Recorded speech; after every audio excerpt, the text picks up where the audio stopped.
గట్టిగా మాట్లాడు. Mass entertainment, mass masala అంతా కూడా చూపించారు. చాలా బాగుంది సినిమా. ఏ క్యారెక్టర్ కూడా తగ్గించారు. అంటే కొంతమంది ల్యాగ్ అంటున్నారు, కొంచెం ల్యాగ్ ఉంది అంటున్నారు. ల్యాగ్ లేదు. సినిమా ఎక్కడ ల్యాగ్ లేదు. మనకి అంటే ఎలాగైతే మనకి పాన్ ఇండియా మూవీ లెక్క బాగా తీశారు. అన్ని భాషల్లో చాలా బాగుంది.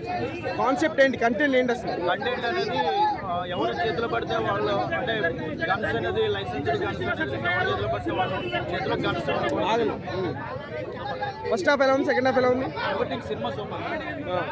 రవితేజ గారి పర్ఫార్మెన్స్, ఆయన బాడీ స్టోరీ తగ్గ బాడీ లాంగ్వేజ్ మెయింటైన్ చేశారు. చాలా బాగా వచ్చింది. ఓకే. సాంగ్స్ ఎలా ఉన్నాయి? సాంగ్స్ చాలా తక్కువ ఉన్నాయి. ఉన్నట్లో బెస్ట్ మెలోడీ సాంగ్ చాలా బాగా వచ్చింది. అంటే ఫైట్స్ కొంచెం ఓవర్గా ఉన్నాయి అన్నారు, అలా జరిగి ఏం లేదు. అంతకంటే ఎక్కువ ఓవర్గా ఉన్నాయి చూసాం మనం.